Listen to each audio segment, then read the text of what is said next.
Bonjour François Bon, je viens de faire paraître un livre qui s'appelle Autogéographie des ponts. Il est temps d'en parler un petit peu et même, regardez ces quatre là, je souhaite les offrir. Mais ça sera tout à la fin qu'on en expliquera le principe. Alors pour raconter l'histoire de ce livre, je vais d'abord raconter une autre histoire qui remonte au mois de décembre dernier. Pour ça, direct le web, et je vous montre, tout simplement, vous serez nombreux à reconnaître, une carte de France. Une carte de France, c'est quoi? C'est des départements, c'est des régions? Non, c'est plus compliqué que ça. Ça s'appelle les régions naturelles. C'est comme ça, c'est une donnée géographique, autogéographie des ponts, le mot est toujours là. C'est ces zones qui sont à la fois culturelles, écologiques, traditionnelles. Et je pense que pour bien d'entre nous, la première fois qu'on a été confronté à cette appellation, on se dit pourquoi Éric Tabouki, photographe, et Nelly Monnier, photographe et artiste plastique, mais depuis 10 ans explore comme ça la totalité du territoire français. Des fois même ils font des petites excursions un tout petit peu à côté. Alors en général ils partent de leur labo atelier qui est sur le plateau de Saclay. Il y a des longs voyages en voiture pour se rendre dans le Gers, dans le Tarn, dans le Grand Est, le bout du Grand Est ou le bout du Cotentin. Et là, en général, le matin, parce qu'ils aiment bien plutôt les lumières pas trop verticales, pas trop chargées. Et alors, des fois, ça me fait rire. Parce que, vous devez en faire des kilomètres. Ah oui, on roule beaucoup, mais à une moyenne de 5 km/h, avec une carte papier, et prennent une petite route, ils vont voir un truc ici, sur un carte hygiène, tel bâtiment. Alors activité de photographe façon traditionnelle, c'est-à-dire des expositions. En plus, souvent, c'est les gens qui les invitent sur un territoire particulier qui financent et le voyage et le séjour. Il y a l'activité de labo. Bien sûr, on peut acheter des tirages. Moi, j'en ai un juste en face de moi, là-haut. J'en ai plusieurs. Je collectionne. Mais c'est ajouté un site internet, un site qui, a priori, moi, quand on découvre comme ça, on se dit « Wow, dis donc, c'est un peu minimaliste », mais il suffit de passer la souris, de cliquer. Par exemple, moi, là, je suis de l'Ouest. Si je clique ici, je vais trouver le Marais Poitevin, qui n'est pas le Bocage vendéen, qui n'est pas le pays d'Olonne, qui n'est pas le Talmondais, ni le Rochefortais. Et une fois allumé en rouge mon petit Marais Poitevin, je fais rechercher et vient la galerie complète des images qu'ils ont réalisées dans ce micro-petit territoire. Alors évidemment, d'emblée, on peut être extrêmement troublé, parce qu'à chaque fois qu'ils reviennent d'une zone précise, particulière, on a l'impression qu'on connaît tout, et qu'est-ce que c'est troublant. Alors, l'histoire du mois de décembre, elle n'est pas très typique. J'étais sur l'ordi, là, comme d'habitude, à faire les montages, les vidéos et tout. Je reçois sur Messenger, Facebook, un message d'Éric. Voilà, nous sommes à Saint-Michel-en-Lerme et il m'envoie cette photo-là. Or, cette photo, c'est précisément, on ne voit pas ici à gauche l'église en hors-champ. On ne voit pas qu'ici, si on continue de 100 mètres, on a le cimetière où sont tous les miens. Mais plusieurs fois sur mon site, j'ai fait des planches photos de ça, c'est-à-dire ce portail là, ça c'était la boutique, c'était là où vivaient les grands-parents paternels, c'était l'entrée du garage. Et ce garage, moi, bien sûr, plus de 60 ans après, plus le droit d'y retourner. Mais combien de fois, presque systématiquement, quand je passe, je m'arrête, je fais quelques photos là, de la serrure, de la rouille. La photographie te permet de passer à travers ce portail de la réalité avec ses vitres dépolies, brisées. Et donc, déjà, gratitude, c'est dire, tiens, ils sont gentils, ils passent là, ils reconnaissent un boulot que j'ai déjà fait, puisque, évidemment, on est lecteur réciproque. Et le message, c'était pas très compliqué, dire voilà, demain on repart, mais on a encore une heure ou deux, c'était en plein hiver, le jour tombe tôt, autour de Saint-Michel, tu nous dirais d'aller voir quoi? Alors moi, évidemment, Google Earth On va descendre par là, voici La Rochelle, la Tranche-sur-Mer, voici la baie de l'Aiguillon. Au fond de la baie de l'Aiguillon, Charon, ils y sont allés, Saint-Michel-en-Lerme, mon village.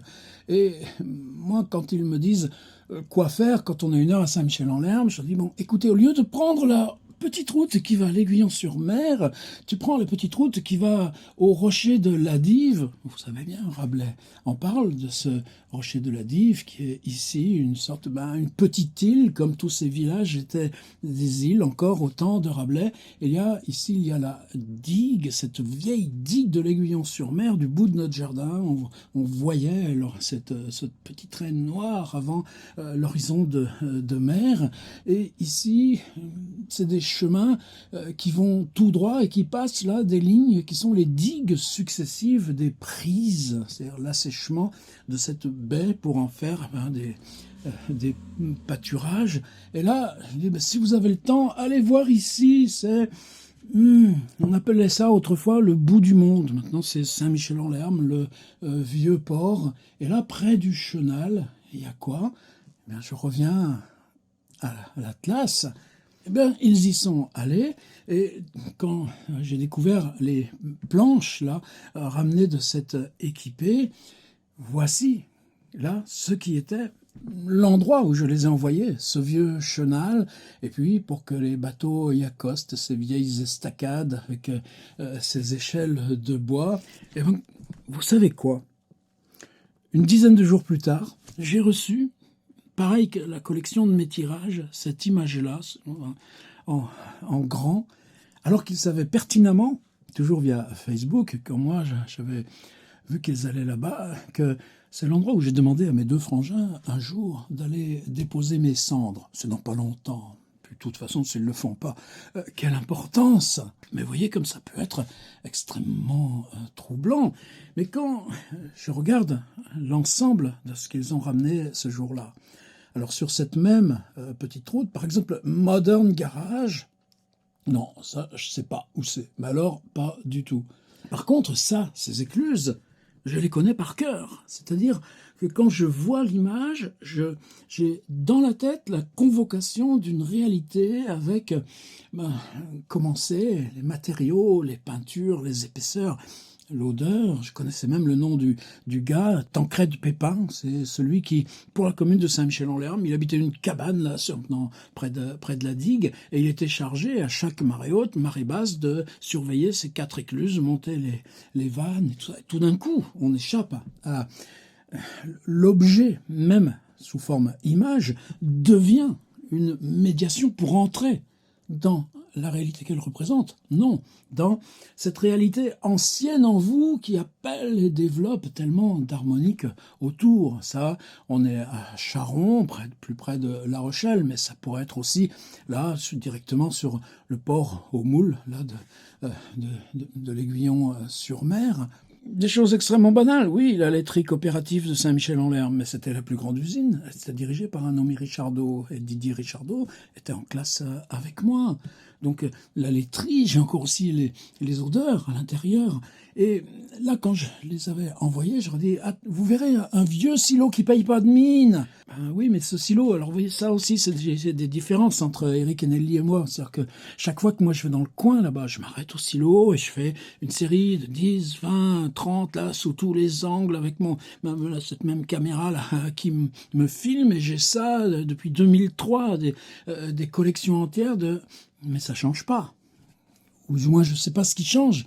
Eric et Nelly travaillent toujours sur moyen format, avec leur Fuji, une sorte de cadrage fixe. Des fois même c'est troublant parce que si on cherche l'image sur Google Street View en scalant bien, on va retrouver exactement la même image, et pourtant c'est pas du tout la même démarche. Et juste à côté, il y a ce truc dont j'ai jamais trop compris, une structure circulaire avec des nervures. Et ce truc m'a toujours semblé une sorte de base d'atterrissage pour extraterrestres.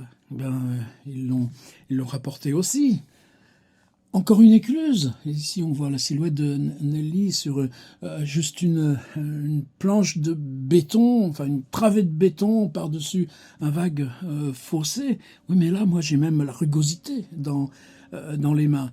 Là, c'est évidemment, autrefois on balançait des produits chimiques. Non, maintenant, il y a ces espèces de trucs qui marquent aussi l'horizon, comme là, sur le rivage des Syrtes. Non, mais c'est pour héberger des busards qui régulent la population des rongeurs.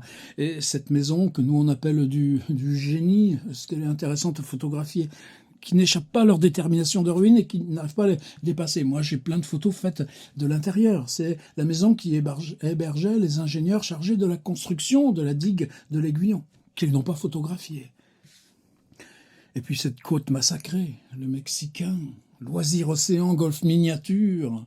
Et si vous revenez sur la page d'accueil du site, vous verrez qu'on peut choisir paysage, littoral, plaine, bocage, infrastructure, eau, ponts et chaussées, électricité, rails, ports, voies navigables, services collectifs, éducation, culture, sport, santé, les cultes, catholiques, évangéliques, musulmans, judaïques, protestants, autres, les monuments, les mégalithes, des loisirs. Allez donc voir amusement ou aller voir cinéma. Et plus que ça, récemment, ils ont ajouté un autre repérage par mots-clés, un repérage transversal. Et là, par exemple, on était en décembre 2025, 30 11 au 21 12 2025. Il suffirait que je clique là sur cette date, puisque là, je m'en souviens bien, et on retrouve dans l'ordre chronologique les photos qu'ils ont faites, donc comme une déambulation. Et probablement, je vais retrouver mon Saint-Michel-en-Lerme quelque part sous cette page. Quand on cherche un peu plus, boulangerie, on clique, on a le nom de la commune et on a toutes sortes de mots-clés. Éric Taboukine et Limonier, au revoir. Mais quand je leur ai envoyé mon livre « Autogéographie des ponts », je leur ai dit, j'aurais pas écrit ce texte sans vous. Alors, c'est une démarche que je pourrais faire aussi là pour ce Val-de-Loire tourangeau d'où je parle, pour le Niortais avec le Clicquot Niortais. Et là, on va retrouver d'autres éléments du marais Poitevin, mais ce que nous on appelle le marais mouillé, ce qui était pour moi l'univers des grands-parents maternels. Mais on aura des bribes de village. Et là, par exemple, cette architecture, hein, c'est une travée métallique dont je pourrais même avoir mémoire dans la paume du toucher des rambardes, et puis cette partie-là avec ces pauvres charpentes métalliques, mais dont ici on voit bien la roue et la crémaillère de relevage pour laisser passer d'éventuelles barques ou des bateaux de plaisance avec mât. Mais là, moi, c'est même ce qui m'était revenu, c'est dans l'enfance, comment en voiture, quand on se risquait dans les confins du département, c'était encore des planches bitumées entre les deux travées et que les roues de la voiture faisaient claquer à mesure qu'on avançait. Ces grosses planches bitumées comme des madriers de voies de chemin de fer qui permettaient d'enjamber les rivières. Par exemple, allons voir celle-ci. On n'est pas chez mes grands-parents maternels, on est à Coulon, 5 kilomètres plus loin. Mais juste à Danvix, les Bourdettes, chez mes grands-parents, on a la même écluse qui permet d'enjamber la Sèvre niortaise. Et comme elles sont contemporaines, on a le même escalier ici, la même maison des anciens éclusiers. Et là encore, s'ouvrait pour moi dans ces images quelque chose que je pouvais convoquer volontairement, mais qui ne me revenait pas comme ça, avec cette brutalité, surtout cette disposition spatiale. Continuons sur le marais Poitevin. Bon là, évidemment, pêche à la truite, location étang, toilette, on est chez Eric et Nelly, mais cette vieille barque-là, transformée en objet de décoration, je ne sais pas où elle est, mais en tout cas, elle pourrait être tout aussi bien à Danvix, comme cette amicale des pêcheurs à la ligne à côté de la Grève sur Mignon. Je sais qu'on n'est pas à Arcet, mais je sais très bien qu'on a ces mêmes maisons là, à Arcet tout près. Et encore un pont. C'est-à-dire que tout d'un coup, la géographie qui maintenant est-ce qu'on s'en aperçoit qu'on passe des ponts? Non, les routes sont continues, au point que à la maison de mes grands-parents maternels, à chaque fois, d'autant plus que c'est le Marais Poitevin, c'est touristique, ils sont rehaussés, et qu'on peut même plus entrer là dans la vieille salle à manger sans lumière. Il faut qu'on fasse le tour parce que la route maintenant, elle est quasiment à cette hauteur-là par rapport à ce qui était l'ancien sol. Alors, bien sûr, je n'ai pas écrit Autogéographie des ponts depuis le travail d'Eric et Nelly, mais je crois que du jour où ils sont venus explorer, ce qui est pour moi la poche la plus intime, côté Saint-Michel-en-Lerme et la côte, et le côté paternel, côté Marais Poitevin dans Vix, côté maternel, tout ça est revenu. Par exemple, Jean Rollin, le pont de Bezons. Pendant 2 ans, il va 4 fois ou 6 fois sur une suite de 14 ou 20 points précis de la Seine, disons, de Melun en amont jusqu'à Gennevilliers au sud. Il y a la prison de Nanterre. Et puis, par exemple, se dire le pont de Bezons, ben, si j'allais y dormir une fois dans l'hôtel qui est juste devant ce pont, pour comprendre d'un peu mieux. Et petit à petit, je marinais, et puis à mesure, tu essayes de comprendre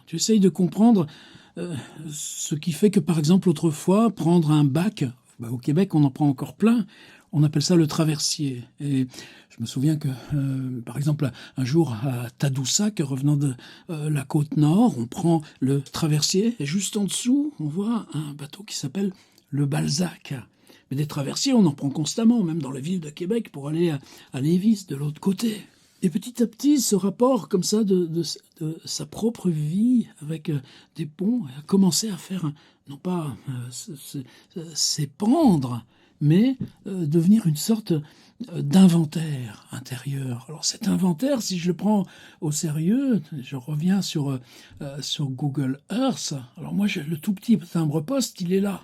Mais qu'est-ce que c'est que ce petit timbre-poste par rapport à la grande Terre? Mais si je vois là, j'ai vu passer Chicago. À Chicago, on était dans un hôtel pour une fois 2 nuits, puis une autre fois 3 nuits, dans un séjour où l'hôtel était, on avait eu cette chance-là, face à un canal, et devant ce canal, il y avait cette suite de ponts basculants qui la nuit illuminée et qui s'ouvraient. Et cette image de Chicago, peut-être là, vous ne la devinerez pas, mais c'est elle qui vient ici sur la 4 de couve de mon livre. C'est-à-dire que à la fois tu découvres l'inconnu, une nouvelle ville. Et Chicago, pas une ville, qu'est-ce que c'est quand on est au bord de la mer, de découvrir comment un pareil lac fonctionne comme une mer. Mais réciproquement, c'est parce que tu vas pouvoir marcher le long de cette rue où tu as un pont à bascule, 2 ponts à bascule, 3 ponts à bascule, 4 et 5, etc. Mais au bas là, de cette disproportion par les grandes tours et l'architecture ultramoderne de Chicago, que tu vas pouvoir revisiter là aussi, intérieurement, ce qui est ton monde. Mais il n'y a pas que Chicago, il y a eu les différents séjours renforcés aussi par la vie familiale à San Francisco. Et à San Francisco, c'est l'attaché culturel qui nous a très gentiment reçus et qui immédiatement, on reçoit un étranger pour la première fois à San Francisco, on vient, c'était pour une intervention à Berkeley, nous a fait traverser là le bridge, sauf que ce jour-là, il y avait un tel brouillard qu'on ne voyait même pas les superstructures. On les a découvertes un peu au retour. Mais ensuite, à mesure des différents voyages, est-ce que une seule fois, tu peux traverser le Golden Gate sans frisson d'émotion à cette réalisation humaine. Et ce que représente cette porte ouverte là sur l'Asie. évidemment, avec ce que tu découvres ensuite à Auckland, une fois que tu prends là ces deux ponts successifs avec ce Treasure Island pour aller découvrir le gigantesque port d'Auckland. Et c'est la terre entière dans ces endroits-là que tu lis. Et puis une autre fois, justement, pour aller, comme on logeait à Tiburon, près Sausalito, pour aller revoir cet ami universitaire qui nous avait reçu la première fois, ben tu prends là, tu longes la prison de San Quentin et tu traverses là ce pont qui est un pont là juste qui frôle les eaux et qui ramène à Berkeley et chez cet ami, haut connaisseur de Bob Dylan aussi. Dans son séjour, il y avait un petit télescope braqué. Un télescope braqué sur quoi? Ben, précisément sur là, le Golden Gate. Donc tout ça aussi s'ajoute petit à petit à l'inventaire. Ou bien quel rêve c'était de prendre une voiture à San Francisco et de descendre découvrir Los Angeles. Ça se passe très bien. On traverse Carmen, Monterey. Et puis quand on arrive à Big Sur, wow, tu te rends compte, la première fois de ta vie que tu viens à Big Sur, et puis ici, ben, dans cette côte très abrupte, très sauvage, le pont, l'unique pont venait d'être emporté sur la Big Sur River par un éboulement de terrain. Mais il a fallu remonter jusqu'à Monterey, de Monterey passer à Salinas. Mais Salinas, c'est la ville de Steinbeck, donc tu t'en souviens de ces heures, comment on a occupé ces heures. Mais tout d'un coup, qu'est-ce que c'est qu'un pont effondré quand il correspond là précisément à toute la littérature, Pete, et à ce que tu associes à Big Sur. Mais retraversons à l'envers. Évidemment, ce sont les ponts de New York, c'est le port de Baltimore et la maison d'Edgar Poe, mais tous ces chemins, tu les as fait à pied, toi. Et puis, Manhattan et le Brooklyn Bridge. Ah tiens, le Brooklyn Bridge, ça te rappelle un peu Lovecraft? Oui, ben allons-y, chez Lovecraft.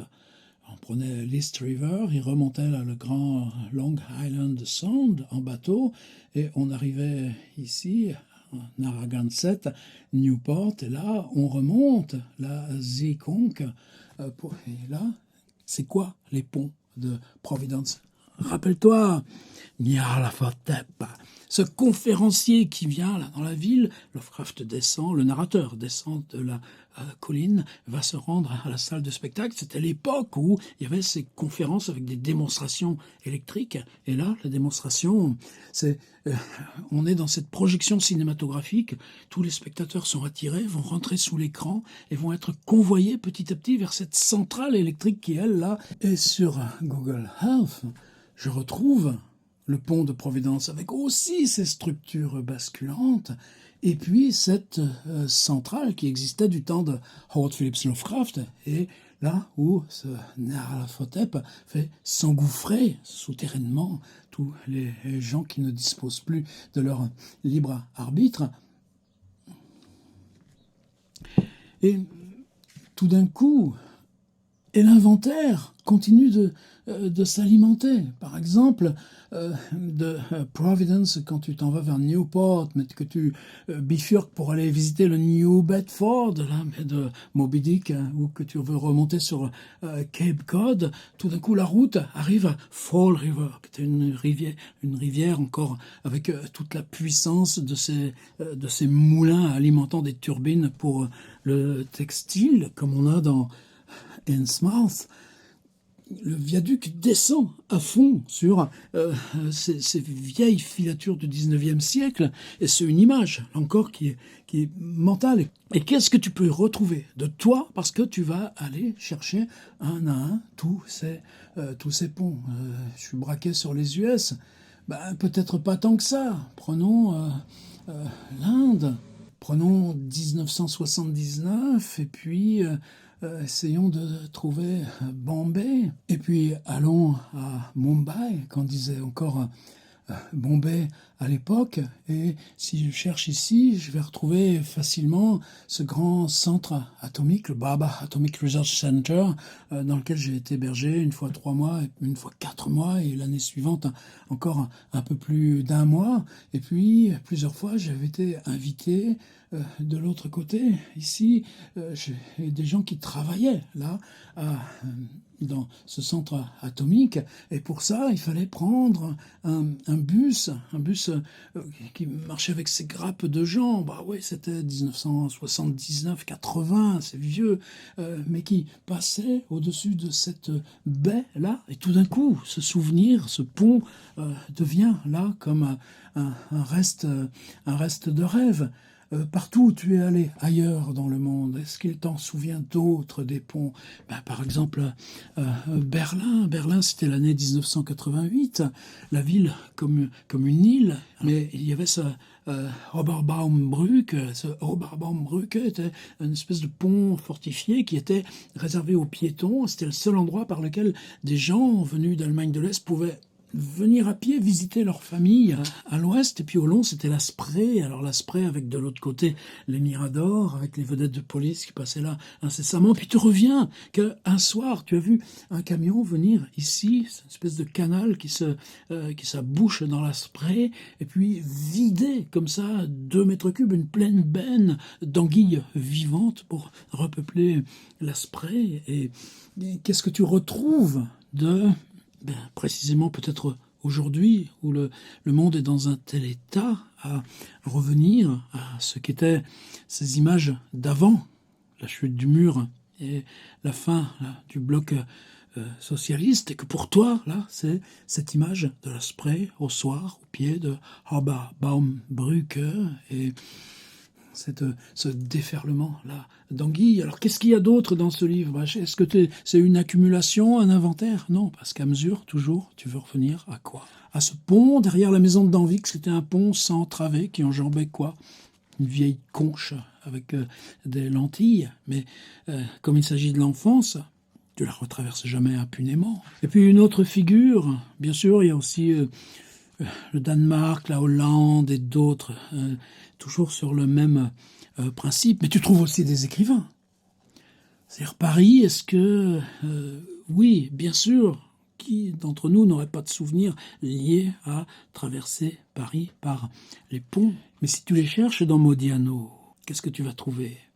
Ou même dans ma petite poche de pays, où habitait Simenon. Je pourrais vous mettre une photo de ma grand-mère maternelle en train, là, de servir de l'essence à Madame Ponetta, qui était la secrétaire, la dactylographe de Simenon pendant cette période de l'occupation. Mais lui, il aimait bien ma grand-mère, il s'arrêtait là.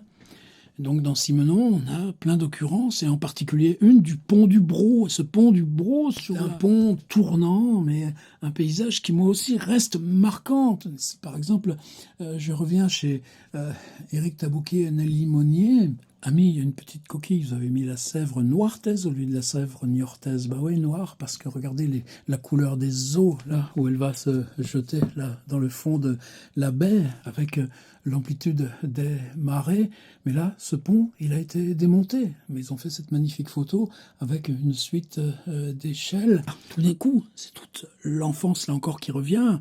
Et je leur ai commandé le tirage de cette photo-là. Mais là, c'est les phrases qui servent à Simenon à parler de ces circulations, oui, encore 40 ans avant moi, pour passer de ces villages à village en traversant ces structures aussi précaires. Mais un autre que j'ai connu, c'est Julien Gracq. Alors vous savez qu'avec nos fichiers, nos liseuses, rien de plus facile que d'aller chercher l'occurrence du mot pont dans la totalité de Modiano, la totalité de Gracq. Et ce travail qu'on peut faire sur soi, là encore, en disant, est-ce qu'on peut parler d'un pont dans la langue française sans que cette question de la traversée de l'obscur ou de l'inconnu de l'autre côté, ou du risque ou du surplomb, soit absente? Ou que la question même de l'eau soit absente de la phrase? Donc dans ce livre, ouais, il y a Modiano, je vois passer le nom, il y a Lovecraft, il y a Modiano, il y a par-ci par-là. Et là, tout d'un coup l'impression que ce qui te meut par l'arrière, cette espèce de force qui nous pousse aux épaules par l'arrière quand on ne sait pas où on va dans un récit, elle est collective, elle vient de bien plus ancien que toi. Et puis cette figure qui, elle, forcément, ne pouvait venir qu'au bout. C'était un jour, à Montréal, mais la ville n'est pas nommée à la fin. Même si je parle, bien sûr, bien souvent de ces structures-là, hydrogéologiques au Québec, ou plus loin, Moncton ou Halifax. Se retrouver là dans un endroit urbain, dans maximum d'accomplissement urbain, là où c'est structures industrielles, là c'est l'enchevêtrement de canaux, d'autoroutes qui trouent la ville, de voies ferrées. J'ai pas parlé aussi de ce que tu peux retrouver en toi, de ces moments où toi tu t'accoudes à un pont pour surplomber une autoroute, pas forcément un fleuve, et se trouver devant là ce pont, tu vois pas ce qu'il y a de l'autre côté, tu vois juste une espèce évidemment avec la perspective quelque chose de trapézoïdal, c'est pas quelque chose de fait pour les piétons, et tu as l'impression que si tu affrontes ce trapèze qui monte et tu sais pas ce qu'il y a de l'autre côté, même si tu sais que dans la réalité ordinaire, c'est le downtown de Montréal, que là pourrait t'arriver une transgression, un franchissement qui ne serait plus de la réalité ordinaire ou de la simple utilité de la fonctionnalité des ponts. Ça m'est arrivé dans plusieurs endroits au monde, mais y compris dans ma toute petite poche vendéenne. Mais cette fois à Montréal, c'était ancien, et ça a été particulièrement fort. J'ai dû retourner 5 ou 6 fois à Montréal, et chaque fois je suis allé faire le pèlerinage de ce point urbain devant ce pont, avec toujours cette sensation-là qu'en laissant se faire l'arrachement, ce qui te prend à ce moment-là, monter ce pont serait le franchissement ultime. Alors, peu importe que ce soit Montréal, le nom a disparu ici, mais pour moi c'était l'idée même du livre. Tu vois là où j'en suis, dans l'âge, dans le boulot. À un moment donné, tu serais prêt à ce dernier franchissement. Et c'est ça pour moi qui justifiait d'écrire ce livre. Autogéographie des ponts. Et vous voyez ce qui m'arrive, alors j'avais promis là, tout à la fin, vous savez que sur Tiers-Livre, il y a des livres comme ici c'est l'ancien Limite, Minuit, mon deuxième livre. Il y a aussi celui qui s'appelait chez Minuit Un fait divers, maintenant ça s'appelle Arbitraire de la violence, il y en a d'autres comme ça. Il y a aussi toute une série qui était chez Verdier, Paysage Fer, Prison, L'Enterrement, c'était toute une vie, maintenant qui s'appelle 1995, l'Odève pour mémoire. Là, il me reste 4 exemplaires, j'en attends d'autres la semaine prochaine, tout un carton. Mais là, après la première salve de lecture, un certain nombre d'amis qui se reconnaîtront m'ont envoyé, forcément, quand tu travailles tout seul, tu fais des petites coquilles, et il manque, tu écris 90, puis la fois d'après, tu écris 4-10, et même quand tu relis, tu es aveugle là-dessus, en soi, là où il faudrait un thé, t'en as pas mis, des petites choses comme ça qui même le correcteur Antidote ne repère pas forcément, même tes relectures permanentes, obsessives, attentives. Donc je viens de faire une mise à jour, un deuxième tirage. Je peux même vous en renvoyer un du prochain tirage, là, ceux qui considèrent que non, ce serait un collector d'avoir celui qui aura la petite dizaine de coquilles qui restent.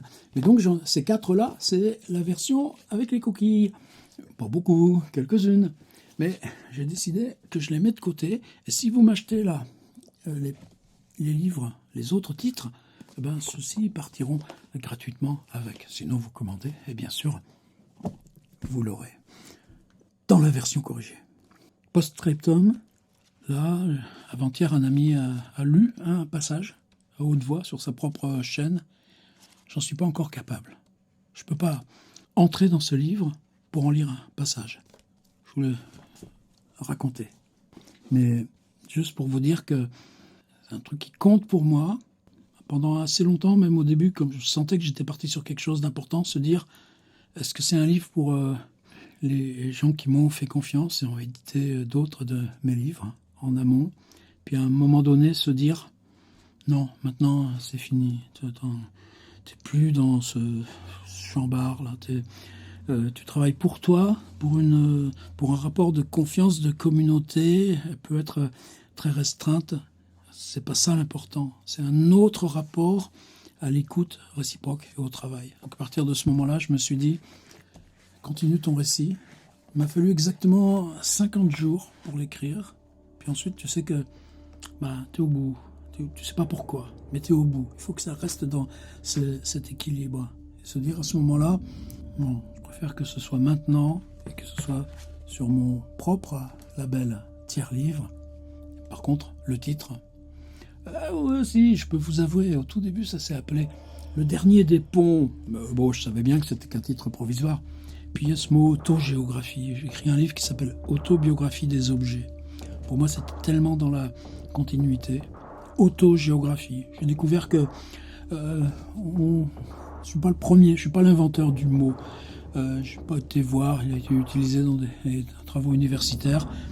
Mais pour moi, quand m'est venu, là, en conduisant, en traversant un pont, peut-être, cette expression autogéographie des ponts, j'ai su que j'avais mon titre et j'ai su que mon livre irait à son terme. 126 pages. À la prochaine. Et merci Eric Tabouki et Nelly Monnier pour ce voyage-là dans mes ponts les plus originels. Est-ce que ça a ouvert ?